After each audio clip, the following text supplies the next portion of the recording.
नमस्कार साथियों, स्वागत है आपका हमारे चैनल टीएनटी ज्ञान में। और आज हम बात करने जा रहे हैं फिर से इजराइल ईरान युद्ध के, क्योंकि उसमें नया मूवमेंट आया है। सबसे पहले हम बात करेंगे भारतीय मार्केट की। आज इजराइल ईरान जंग में वॉर और ज्यादा तेज हो गई। क्यों? क्योंकि और दोनों ओर से लगातार एक दूसरे मिसाइल अटैक तेज किए जा रहे हैं। मिडिल ईस्ट में बड़े इस तनाव का असर सोमवार को भारतीय मार्केट में देखने को मिला। रेड जोन में शुरुआत करने के बाद सेंसेक्स और निफ्टी दोनों दिन भर गिरावट के साथ कारोबार किया। मार्केट में क्लोज होने पर बॉम्बे स्टॉक एक्सचेंज वाला 30 स्टॉक वाला सेंसेक्स 511 अंक का गोता लगाकर, और वहीं नेशनल स्टॉक एक्सचेंज में निफ्टी 140 अंक का गोता लगाकर क्लोज हुआ। इस बीच एचसीएल से लेकर और इंफोसिस तक की बड़ी बड़ी कंपनियां भी भारी गिरावट के साथ बंद हुई। जबकि कहते हैं कि जब जंग शुरू होती है तो डिफेंस के शेयर बढ़ने शुरू होते हैं, लेकिन इस बार डिफेंस के शेयरों में भी काफी गिरावट देखने को मिली है। और देखिए, ये ईरान ने जो इसका रिटेलिएशन किया है अमेरिका पे, उसका असर देखिए अब कितना खतरनाक हुआ है। आज क्रूड के दाम में 5% की गिरावट आई है। मतलब मैं बात कर रहा हूं कल जो मार्केट, रात में जो आज मार्केट, अमेरिकी मार्केट चला है, करीब 5% की क्रूड में गिरावट आई है। ठीक है, बाकी मार्केट उनका बड़ा है, कोई दिक्कत नहीं है सबका, लेकिन क्रूड में क्योंकि ईरान ने जो हमला किया है उसकी वजह से ही असर पड़ा है कि क्रूड के प्राइस घटे हैं, 5% घटे हैं। जबकि उम्मीद ये लगाई जा रही थी कि क्रूड के दाम अब बढ़ेंगे। अब क्रूड की उम्मीद ये लगाई जा रही थी कि क्रूड के दाम धीरे धीरे बढ़ने शुरू होंगे। क्यों? क्योंकि ईरान ने, अभी आप देखेंगे, ईरान ने बहुत तगड़ा रिटेलिएशन किया है। अमेरिका को बहुत तगड़ा जवाब दिया है उन्होंने। उसने अपनी खैबर पख्तून जो उसकी मिसाइल थी उससे हमला किया है, और यूएस आर्मी बेस पे हमला किया है। ये बहुत बड़ी बात समझिए, आपकी यूएस पर रिवर्ट कर देना।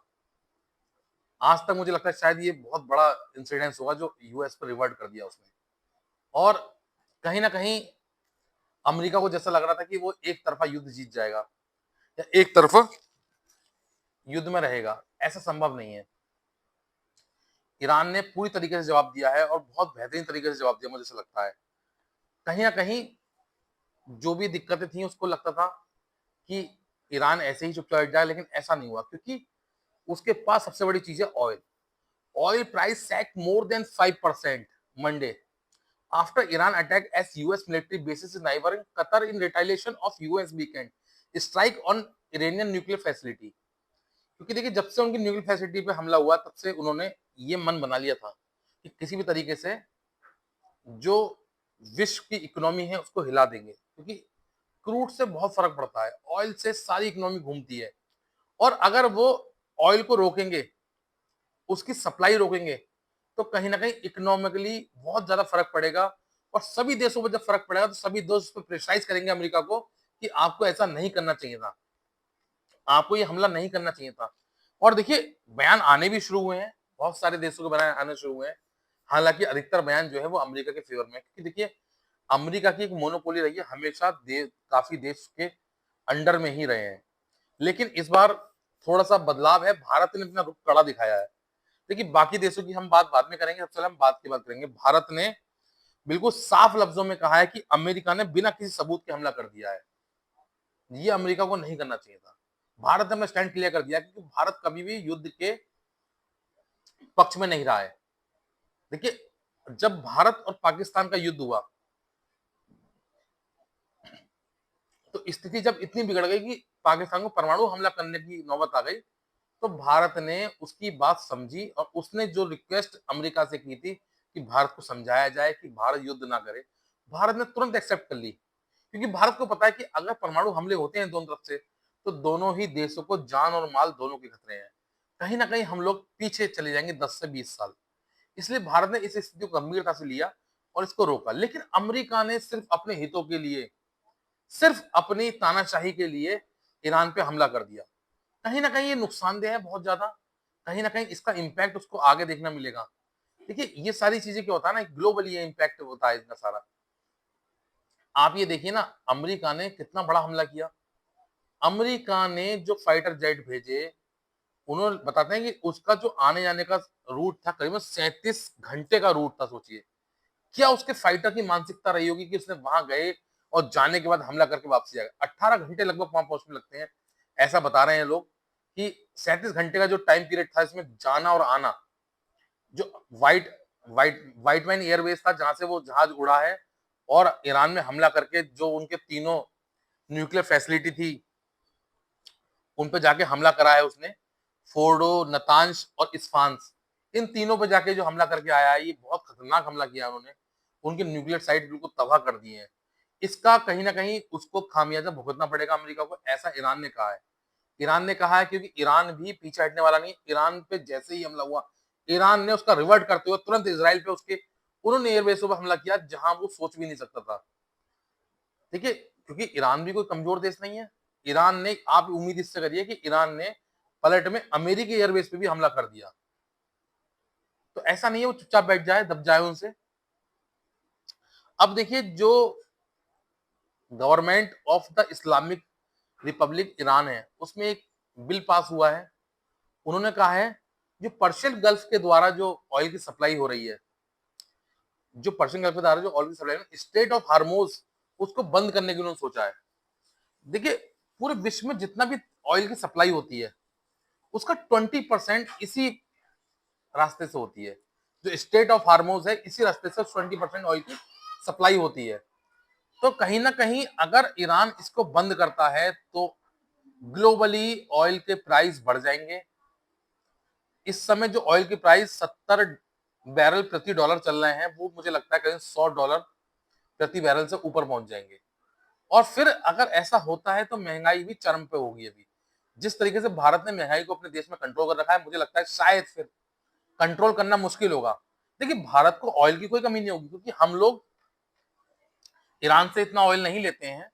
भारत ने ईरान और इराक का जो युद्ध हुआ था 1980 में, उसके बाद ये एक सीख ले ली थी कि कभी भी किसी एक देश पर डिपेंडेंसी नहीं बनानी है।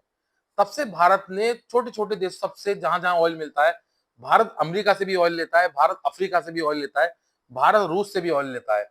जहां जहां ऑयल मिलता है, भारत सऊदी से भी ऑयल लेता है। तो भारत की डिपेंडेंसी किसी एक देश पर नहीं है, इसलिए ऑयल का इतना इम्पैक्ट तो भारत पर नहीं पड़ेगा कि ऑयल की कोई कमी हो जाए। लेकिन जब ऑयल की सप्लाई 20% बाधित होगी तो कहीं ना कहीं ग्लोबली ऑयल के प्राइस बढ़ेंगे, और ऑयल के प्राइस बढ़ेंगे तो महंगाई बढ़ेगी। देखिए, ऐसा है ना, हम केवल अपने देश में ही सब चीजें नहीं बनाते, हम भी बाहर से इंपोर्ट करते हैं। कुछ चीजें हम एक्सपोर्ट करते हैं, कुछ हम इंपोर्ट करते हैं। तो जो हम इंपोर्ट करते हैं कहीं ना कहीं उसका महंगाई भाड़ा उसमें बढ़ेगा, तो ऑयल प्राइस हाइक होने की वजह से हम लोगों को महंगाई देखनी पड़ेगी। ठीक है, तो ये सारी चीजें हैं। इसी वजह से काफी देशों ने दबाव भी डाला है इन पे, और अमेरिका ने भी। आप ये देखिए, अभी कल अमेरिका ने हमला किया, आज अमेरिका चाइना से बात करता है और कहता है कि आप ईरान को समझाइए कि वो स्टेट ऑफ हार्मोज का रास्ता बंद ना करे, पर्शियन गल्फ के द्वारा जितना भी ऑयल सप्लाई होता है उसको बंद ना करे। कहीं ना कहीं अमेरिका भी अपने घुटनों पे आया है। अमेरिका को भी लगा है कि अगर ये ऐसा होता है तो कहीं ना कहीं क्रूड के दाम बहुत बढ़ जाएंगे, इससे उसको नुकसान होगा। देखिए, खैर अमेरिका की अपनी अड़ियल रवैया नीति होती है, वो किसी की सुनता तो है नहीं, क्योंकि वो खुद में ही सर्वे सर्वा है। जबकि ईरान ने यूएन में भी कंप्लेंट की है, सभी देशों से कंप्लेंट की है, और सभी देशों ने लगभग बात भी की है कि हाँ, ये गलत हुआ है। इस तरीके से अमेरिका को हमला नहीं करना चाहिए था। लेकिन मुझे लगता है इसके पीछे एक विचार है। क्यों? क्योंकि अगर अमेरिका ऐसा नहीं करता तो इसराइल कहीं ना कहीं कमजोर पड़ जाता। इसराइल ज्यादा से ज्यादा 6 महीने ही लड़ सकता है, या तो 6 महीने से पहले पहले वो ईरान को खत्म कर देता, और अगर ये वॉर इसी तरह चलती रहती तो ईरान कहीं ना कहीं टूट जाता। ईरान बहुत बड़ा, सॉरी, माई मिस्टेक, मैं ईरान की बात नहीं, इसराइल की बात कर रहा हूँ। इसराइल बहुत बड़ा देश नहीं है, 90 लाख लोगों का देश है, छोटा सा देश है। तो वो बहुत समय तक युद्ध नहीं कर पाता। हालांकि टेक्नोलॉजी, पावर, पैसे में बहुत ज्यादा है वो, लेकिन लड़ने के लिए आपको मैन पावर चाहिए, और मैन पावर आपको कितनी है? मात्र 90 लाख। 90 लाख आपकी टोटल पॉपुलेशन है, उसमें आपकी आर्मी कितनी होगी?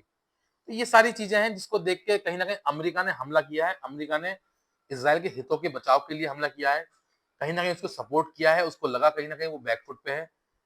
और देखिए, ईरान चुप बैठने वाला देश नहीं है। इसी दौर में हम बात करते हैं कि बाकी देशों ने क्या कहा है। हम सबसे पहले बात करते हैं सऊदी की। सऊदी ने कहा है ईरान पर हमले को लेकर चिंतित हैं, सभी इस पर शांति बनाए रखें। देखिए, जितने भी मिडिल ईस्ट के देश हैं, मुझे लगता है कहीं ना कहीं वो ईरान के साथ नहीं है, वो सारे देश अमेरिका के साथ हैं। वजह चाहे कुछ भी हो, क्योंकि किसी का भी ऐसा बयान नहीं आया, कोई भी मुस्लिम देश जो ईरान के साथी हैं उन्होंने कोई खुलकर बयान नहीं दिया है, कोई भी अमेरिका के अगेंस्ट नहीं गया है। अब इधर बात अब इराक की करें, इराक ने क्या कहा है, परमाणु ठिकानों पर हमला मिडिल ईस्ट की शांति के लिए बड़ा खतरा है। ठीक है, और ये भी बात सही है बिल्कुल, क्योंकि देखिए हमला कहीं भी होता है तो वहां की शांति भंग होती है, अशांति होती है उस जगह। और यमन की बात करें तो यमन ने कहा है कि अमेरिका ने और हमले किए तो रेड सी में उनके जहाजों को निशाना। एक यमन अकेला ऐसा देश है जिसने ईरान का खुल के सपोर्ट किया है। यमन ने खुल के कहा है कि अगर और हमले हुए तो हम भी उनके जहाजों को निशाना बनाएंगे। अब इसका परिणाम चाहे यमन कुछ भी भुगते, लेकिन यमन ने खुल के इजराइल का साथ दिया है, ईरान का साथ दिया है। इधर फिलिस्तीन की बात करें तो फिलिस्तीन ने कहा है ये मिडिल ईस्ट की शांति के लिए खतरा है, सभी साथी देश मिलकर इसका सामना करें। मतलब बाकी सभी देशों में मिले जुले विचार हैं, सबने ये कहा कि शांति बनाए रखें। ब्रिटेन की बात करें तो ब्रिटेन तो हमेशा अमेरिका पिछले हुआ है, हमेशा ईयू देश जितने भी हैं वो सब अमेरिका के, नाटो देश सब अमेरिका के कहने में चलते हैं। उन्होंने कहा है कि ईरान का परमाणु हथियार प्रोग्राम दुनिया के लिए खतरा है, इस वजह से ही अमेरिका ने हमला किया है। मतलब सीधा सीधा उसने कह दिया कि अमेरिका ने जो हमला किया वो सही किया है। अरे भाई, आपकी तो रणनीति रही है पहले से दूसरे देशों को कब्जा करने की, तो आप तो चाहते ही हैं कि वही परंपरा आगे बढ़ती रहे। आपकी जगह जो वर्ड चेंज हुआ है वो अमेरिका ने निभाया है, अमेरिका ने आपके ही टर्म को फॉलो किया है, जैसे आप करते आए हैं, छोटे देशों पर कब्जा करते आए हैं, उसी तरीके से अमेरिका ने भी किया है। और आप चाहते हैं कि ये ऐसे ही निरंतर बनता रहे।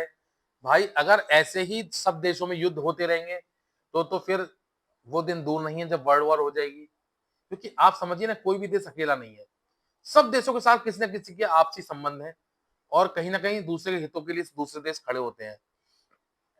अब बात करें हम ओमान की, तो ओमान ने कहा है कि अमेरिका की कार्रवाई से क्षेत्र में तनाव बढ़ गया है और इसे लेकर हम चिंतित हैं। अमेरिका को चाहिए कि शांति बनाए रखें। ठीक है, उधर हम कतर की बात करें तो कतर ने कहा सभी सैन्य कार्रवाई तुरंत रोकी जा सकती है, रोकी जानी चाहिए, समस्या को बातचीत और कूटनीति से हल किया जाए। ठीक है, उन्होंने भी यही कहा है कि सब लोग शांति बनाए रखें। जर्मनी ने कहा है संकट का समाधान बातचीत और कूटनीति से है, ईरान अमेरिका इसराइल से बातचीत करे। मतलब ईरान अमेरिका और इसराइल से बातचीत, भाई कैसे बातचीत करे? बातचीत के लिए सभी को शांति रखनी पड़ेगी, पहले सभी को ये युद्ध रोकना पड़ेगा। इधर बात करें भारत, तो भारत का मैंने आपको स्टैंड बिल्कुल क्लियर बता ही दिया। भारत ने साफ कहा कि अमेरिका ने ये बिना किसी सबूत के हमला किया है और ये गलत किया है। कहीं ना कहीं ऐसा नहीं करना चाहिए, क्योंकि अमेरिका को इस तरीके का एक्शन नहीं लेना चाहिए था। ईरान के विदेश मंत्री ने और उनके प्रमुख ने भारत के प्रधानमंत्री से बात करी है, और भारत के प्रधानमंत्री ने उनको आश्वस्त किया है कि वो जो भी प्रयास होंगे निरंतर करते रहेंगे, कोशिश करेंगे जल्द से जल्द इस चीज को सुलझाया जाए, शांति वार्ता करी जाए। भारत का इसमें बहुत महत्वपूर्ण रोल है। इधर चाइना ने विरोध किया है, चाइना ने साफ कहा है बहुत गलत किया है आपने, हम इसके विरोध में खड़े हैं। और बात करें रूस की, रूस का देखिए स्टैंड बिल्कुल क्लियर है। रूस ने बिल्कुल साफ शब्दों में कहा है कि हम इसके खिलाफ हैं, और ईरान के विदेश मंत्री अब रूस का दौरा भी करने जा रहे हैं। तो हो सकता है पुतिन से मुलाकात करें, और शायद देखिए पुतिन ने यहां तक कह दिया है कि हम ईरान को अपने परमाणु हथियार देने वाले हैं। ठीक है, तो यही चीजें हैं, जब ये सारे देश एक साथ हो जाएंगे, कहीं ना कहीं पुतिन का अगर सपोर्ट मिलता है ईरान को तो ईरान मजबूत हो जाएगा। ये सारी चीजें हैं, और मुझे लगता है इन सबको आपस में बैठ के वार्ता करनी चाहिए। अगर ये सब देश मिलकर आपस में वार्ता करेंगे तो शायद ये युद्ध खत्म होंगे, और सभी देशों को शांति बनाए रखना चाहिए, इससे किसी का भला नहीं है, सभी देशों का नुकसान है। कहीं ना कहीं ये युद्ध मुझे लगता है अमेरिका की जो लड़ाई है वो सारी वो चीन की वजह से है। देखिए मैं बताऊं, छोटी सी बात आपको बताना चाहता हूँ, ये सारी लड़ाई जो है तेहरान की है।